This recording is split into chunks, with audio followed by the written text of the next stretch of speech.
Hi குட்டீஸ், welcome to Kavya ஸ்டேல். வரதராஜன் அவர்கள் எழுதிய அகல் விளக்கு. அத்தியாயம் 23. கோவைக்கு சென்றதும் மாலனுடைய கடிதம் பார்த்தேன். வேலை எங்கும் கிடைக்கவில்லை என்பதை குறித்து வருந்தி எழுதியிருந்தான். நான் இருக்கும் கூட்டுறவு துறையிலேயே தனக்கு வேலை தேடி தருமாறு கோரி எழுதியிருந்தான். ஒரு வேலை ஜோதிடர் சொன்னதை கேட்டே இந்த முடிவுக்கு வந்தானோ என எண்ணினேன். இயன்ற முயற்சி செய்து கேட்டும் பார்த்தேன். பிஏ ஆனர்ஸ், எம்ஏ படித்தவர்கள் போட்டியிட்டு கொண்டு வருவதால் பிஏவில் ஒரு முறை தவறியவர்களுக்கோ 3ஆம் வகுப்பில் தேறியவர்களுக்கோ இடமே இருக்காது என்று சொல்லிவிட்டார்கள். அதை அவனுக்கு வருத்தத்தோடு தெரிவித்தேன். பிறகு அவன் எழுதிய கடிதத்தில் வேறு ஏதாவது ஒரு வேலை தேடி தருமாறு கேட்டிருந்தான்.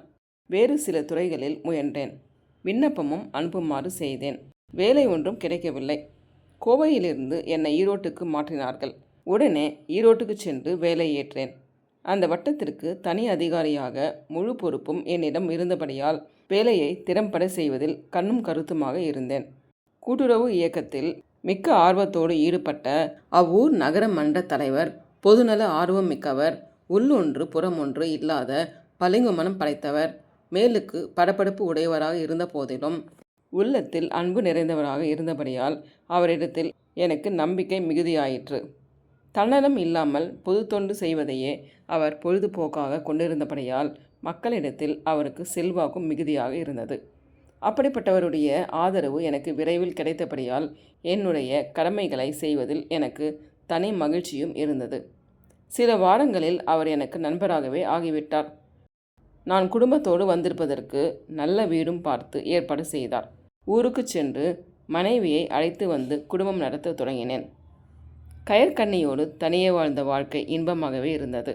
பல கடமைகளை செய்து முடித்து அழுத்த பெண் வீட்டுக்கு வருவது ஆறுதலாக இருந்தது.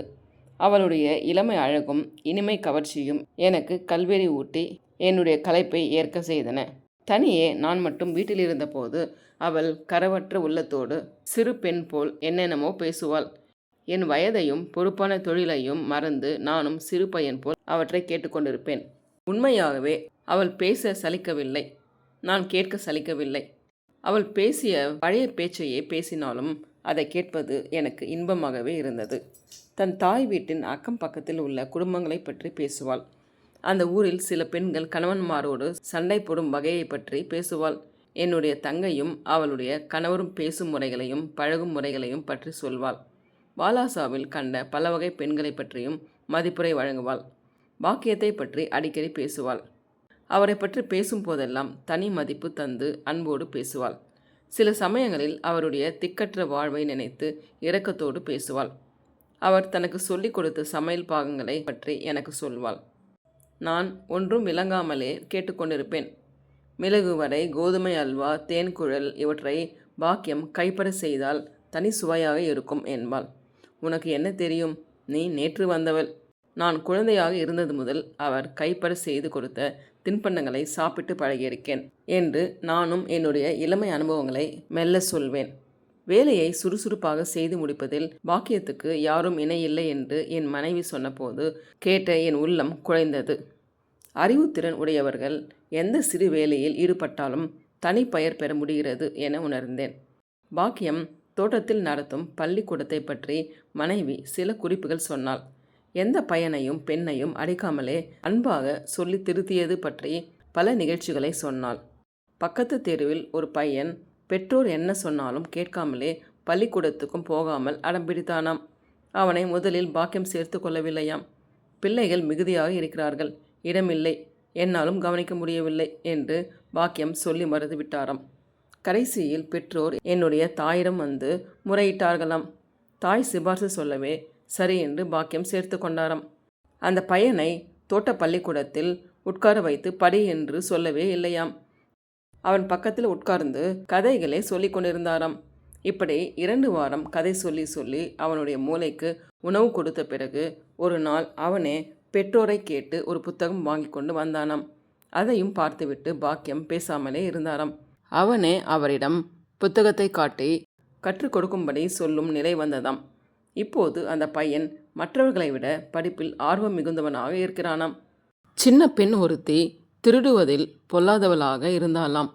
பக்கத்து பெண்களிடமிருந்து நாள்தோறும் ஏதாவது ஒன்று திருடிக்கொண்டு போவாளாம். வீட்டிலும் சுற்றுப்புறங்களிலும் இப்படியே எதையாவது திருடிக்கொண்டு போவதும் அடிபடுவதுமாக இருந்தாலாம். என்ன சொல்லியும் திருத்த முடியவில்லையாம். நம் வீட்டு தோட்டத்திலும் பூவோ வேறு எதுவோ திருடாமல் போவதில்லையாம். பாக்கியம் அவளிடமிருந்து ஒவ்வொரு பொருளாக எடுத்து மறைத்து வைத்து கொள்ள தொடங்கினாராம். அவள் தேடி தேடி அழும்போது, நீ யாரிடமிருந்தாவது எதையாவது திருடியிருப்பாய், அதனால் உன்னிடம் இருந்து பொருள் போகும்படியா சாமி செய்கிறார் என்று அடிக்கடி சொன்னாராம். கடைசியில் அந்த பெண் எப்படியோ உணர்ந்து தானாகவே திருடுவதை விட்டுவிட்டாளாம். இதை கேட்டவுடன் நான், பாக்கியமே சாமி ஆகிவிட்டாரா? சரிதான் என்றேன்.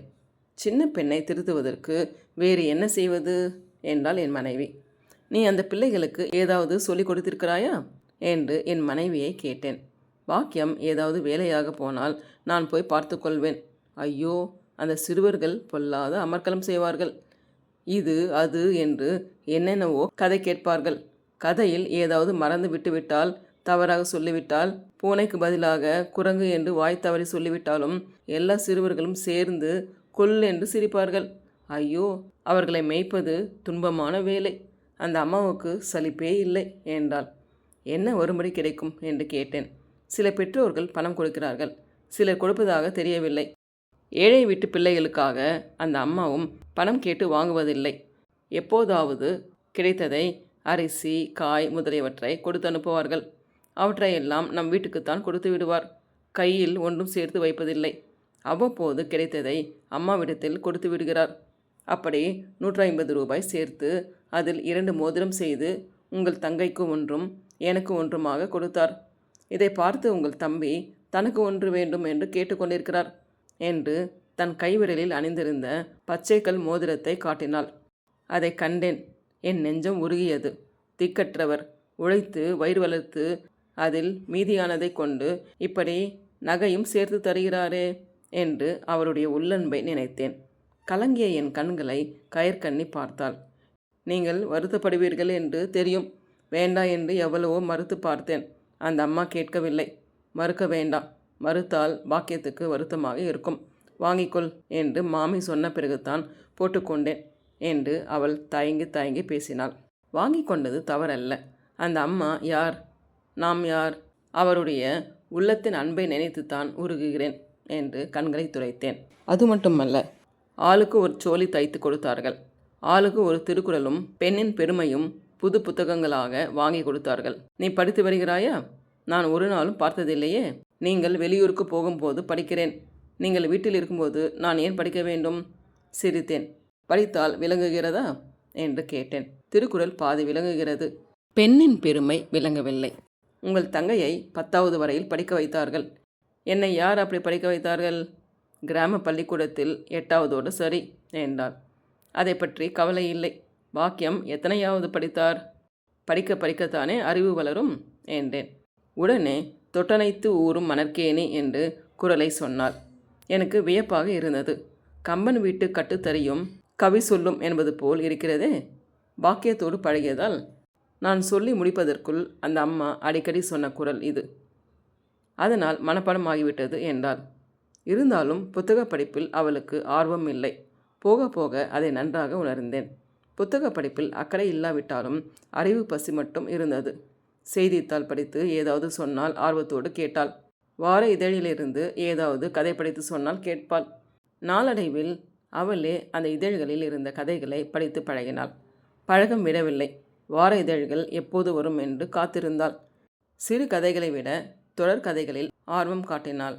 போன வாரத்தில் கதை தலைவன் இந்த ஊருக்கு போனான், தலைவி இப்படி இருந்தாள், இந்த வாரத்தில் என்ன நடக்குமோ தெரியவில்லை என்று அடிக்கடி சொல்லி கொண்டிருந்தாள். அவளுக்கு அதைவிட ஆர்வம் மிகுதியாக இருந்த ஒரு துறை சினிமா என்று தெரிந்து கொண்டேன். சினிமாவுக்கு போக வேண்டும் என்ற ஆசை அவள் வெளியே காட்டிக்கொள்ளாமல் இருந்தாள். நெருங்கி பழகிய பிறகே அங்கே புதுப்படம் ஓடுகிறதாமே, இங்கே புதுப்படம் ஓடுகிறதாமே, வாங்க போகலாம் என்று என்னை வருமாறு வற்புறுத்தலானாள். எனக்கு வேலை நெருக்கடி மிகுதியாக இருந்த நாட்களில், உங்களுக்கு வேலை தீர்ப்பாடு இல்லை, நீங்கள் வரமாட்டீர்கள், அந்த வீட்டு பெரியம்மா போகிறார்களாம், நான் அவர்களோடு போகட்டுமா என்று அனுமதி கேட்பாள். அவள் விருப்பம் போல் இசைந்து போக செய்தேன். ஆனாலும் அவளுடைய சினிமா வேட்கை தீரவில்லை. போன ஆண்டில் பார்த்த பழைய படமே திரும்பி வந்தால் மறுபடியும் போய் பார்க்க வேண்டும் என்று விரும்பினாள். வேண்டா என்று தடுத்தால், உடனே அவளுடைய முகம் மாறுவதைக் கண்டேன். அது எனக்கும் வருத்தமாக இருந்தது. இந்த வகையில் அவளை திருத்த முடியாது போல் இருக்கிறதே என்று அவள் விருப்பம் போல் விட்டேன். ஓய்வு கிடைத்த போது நானே அவளை சினிமாவுக்கு அழைத்துச் சென்றேன். ஒரு முறை அடுத்தடுத்து 3 நாள் படம் பார்க்க போயிருந்தோம். அப்போது நான் விளையாட்டாக ஒரு தந்திரத்தை கையாண்டேன். வீட்டுக்கு வந்த பிறகு சினிமா நடிகைகளை பற்றியே புகழ்ந்து பேசினேன். இன்னாருடைய முகவெட்டு இப்படி, கண் இப்படி, புருவத்தின் அழகே தனி, கன்னமும் உதடுகளும் அமைந்த அமைப்பே சிறப்பு, மார்பு இப்படி, வயிறு இப்படி, கைவிரல்கள் இப்படி, கழுத்தின் அழகு இப்படி, மூக்கின் எழில் இப்படி, இன்ன நடிகையின் கூந்தல் அழகே அழகு, பேசும்போது அவளுடைய உதடுகளின் அசைவு என்ன அழகு, நடக்கும்போது என்ன ஒயில், கைகளை வீசும்போது அதுவே ஒரு தனி கலை, அப்படி எட்டி பார்க்கும்போதே உயிர் போகும் போல் இருக்கிறது. ஒரு சிறு கன்சுமிட்டுக்கு இந்த உலகத்தையே கொடுத்தாலும் ஈடாகாது என்று இப்படியே நாள்தோறும் ஒரு நடிகையை பற்றி பேசிக்கொண்டிருந்தேன். அவள் ஒரு நாள் பொறுத்தாள். மறுநாளே என் பேச்சில் வெறுப்பு காட்டத் தொடங்கினாள். பிறகு நான் இந்த பேச்சில் ஈடுபட்ட போதெல்லாம் எழுந்து போய்விட்டாள். சினிமா படங்களை பற்றி எந்நேரமும் பேசிக்கொண்டிருந்தவள் என் போக்கு இவ்வாறு ஆன பிறகு அந்த பேச்சையே விட்டுவிட்டாள். நானோ விடவில்லை. இந்த விளையாட்டின் எல்லைக்கு போய் பார்த்துவிட வேண்டும் என்று முனைந்தேன். ஒரு நாள் அவள் உணவு பரிமாற வந்தபோது அவளுடைய கால்களை பார்த்தபடியே இருந்தேன். என்ன, சினிமா நட்சத்திரங்களின் நினைப்பா என்றாள். அந்த படத்தில் பார்த்த நடிகை உன்னை போல் நடந்து வரும்போது என்ன அழகு, என்ன ஒய்யாரம், அந்த கால்களையே பார்த்து கொண்டிருக்கலாம் போல இருந்தது. ஒரு ரோசா பூவை ஒய்யாரமாக பறித்து அவள் தன் தலையில் சூட்டி கொண்ட போது அந்த கையை எடுத்ததே ஒரு கலை. அந்த விரல்களின் வளைவு நெளிவு அடடா, பூவை தலையில் சூடிக்கொண்டே அவள் திரும்பி பார்த்த பார்வை அடடா, உயிரே கொல்லை போகிறார் போல் இருந்ததே என்றேன். ஐயோ ஐயோ, வர வர ஆபத்தாக வந்து முடியும் போலிருக்கிறதே. உங்களுக்கு நடிகை பைத்தியமே பிடித்துவிடும் போலிருக்கிறதே. என்ன இப்படி கெட்டுவிட்டீர்கள்? இனிமேல் தயவு செய்து சினிமாவுக்கே போக வேண்டாம்.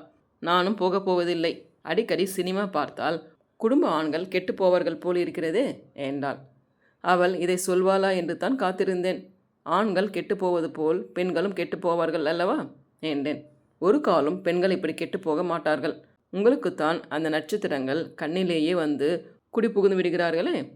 நாங்கள் படம் பார்க்கிறோம், கதை தெரிந்து கொள்கிறோம், வந்து விடுகிறோம். எல்லோருமா அப்படி? யாரோ சில பெண்கள் உங்களைப் போல் பைத்தியம் பிடித்து பிதற்றுவார்கள்.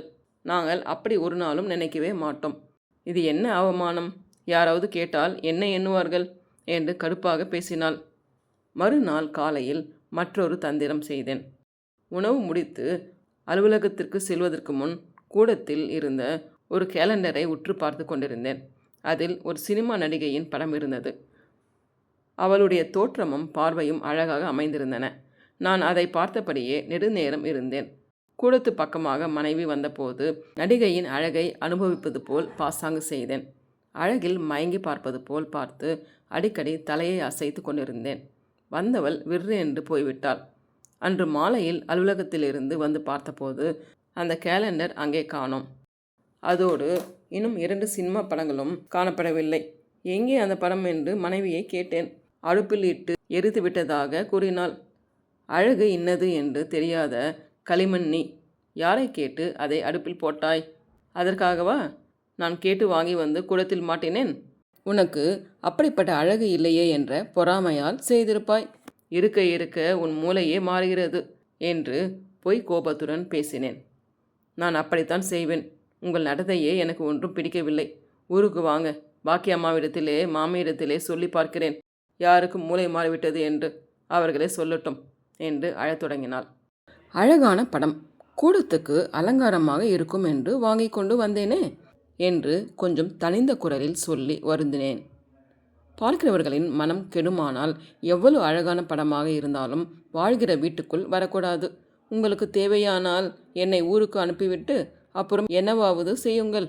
இதற்கு மேல் போகக்கூடாது என்று நடிப்பை நிறுத்தி கொண்டேன். உடனே உண்மையை சொன்னாலும் பயன்படாது என்று அமைதியாக இருந்தேன். 3 நாள் கழித்து இன்று சினிமாவுக்கு போகலாமா என்றேன். வேண்டாம், நான் வரவில்லை என்றாள். என்ன அவ்வளவு வெறுப்பு? ஆமாம், வெறுப்புத்தான். அதை பார்த்து கெட்டுப்போவதை விட வீட்டோடு நல்லபடி இருக்கலாம். நான் வாயால் அழகை பாராட்டியது குற்றமா? மனதிற்குள்ளே நினைத்து கொண்டு மனதிலேயே அவர்களின் அழகை போற்றிக்கொண்டு இருந்திருக்க வேண்டும். எல்லோரும் அப்படித்தான் இருக்கிறார்கள். நான் வெளிப்படையாக உன்னிடம் பாராட்டி சொன்னது குற்றம். பெண்கள் மனதிற்குள்ளேயே வைத்துக்கொண்டு நல்லவர்கள் போல் நடிக்கிறார்கள். ஆண்கள் அழகை அழகு என்று வாயால் சொல்கிறார்கள். அது குற்றமா? அதற்கு மறுமொழியாக என்ன பேசுவது என்று தெரியாமல் அமைதியாக இருந்தாள். 2 நாள் கழித்து மறுபடியும் படம் பார்க்க அழைத்து பார்த்தேன். முடியவில்லை. மறுநாள் முயன்றேன். அன்றும் மறுத்துவிட்டாள். எல்லாம் பழங்கதையாய் போகட்டும் என்று 2 வாரம் சும்மா இருந்தேன். பிறகு இனி அப்படி நடிகைகளின் அழகில் மயங்குவதில்லை என்று உறுதிமொழி கொடுத்து சினிமாவுக்கு வருமாறு அழைத்தேன். அன்று மனம் இறங்கி வந்தாள். நானும் பழைய நடிப்பு ஒன்றும் இல்லாமல் நடந்து கொண்டேன். இருந்தாலும் வீட்டுக்கு வந்த பிறகு ஆண்களையே நம்ப முடியாது. நீங்கள் அந்த நடிகைகளின் அழகை அடிக்கடி மனதிற்குள் நினைக்கிறீர்கள் அல்லவா என்று கேட்டாள். எனக்கு இப்போது வேலை மிகுதி. ஓய்வு ஏது? அவர்களின் அழகை பற்றி நினைப்பே வருவதில்லை என்றேன். கடவுள் உங்களுக்கு எந்த நாளும் ஓயாத வேலை கொடுத்தபடியே இருக்க வேண்டும் என்று கையெடுத்து கும்பிட்டாள். எனக்கு சிரிப்பாக இருந்தது. இதற்காக நான் மாடு போல் ஓயாமல் உழைக்க வேண்டும் என்று சாபம் கொடுக்கிறாயா? நீ மட்டும் ஓய்வாக வீட்டில் சுகப்படு என்றேன். அவளும் சிரித்தாள். அப்போது தான் என் உள்ளம் திறந்து சொன்னேன். நான் அப்படி படத்தின் அழகில் மயங்கி கெட்டுப்போகிற ஆள் அல்ல. அதெல்லாம் உண்மை அழகு அல்ல. மேற்பூச்சும் அலங்காரமுமே அதிகம். அவற்றை நம்புகிற பேர் வழி நான் அல்ல. நடிப்பு மட்டும் உண்மையாகவே சிறந்த கலை. அதைத்தான் பாராட்ட வேண்டும் என்றேன். அப்படியானால் நீங்கள் அவர்களின் அழகில் மயங்கவில்லையா? நீ ஆண் நடிகரின் அழகில் மயங்கவில்லையா? சேச்சே, அந்த எண்ணம் வந்தால் நான் சினிமாவுக்கே போக மாட்டேன் தெரியுமா? அவர்கள் என்னை விட அழகாக இல்லையா? அதனால் உனக்கு ஆசையாக இல்லையா? சே, என்ன பேச்சு இது? தெருவில் போகிற ஒருவன் அழகாக இருந்தால் அதனால் அவன் மேல் ஆசை தோன்றிவிடுமா?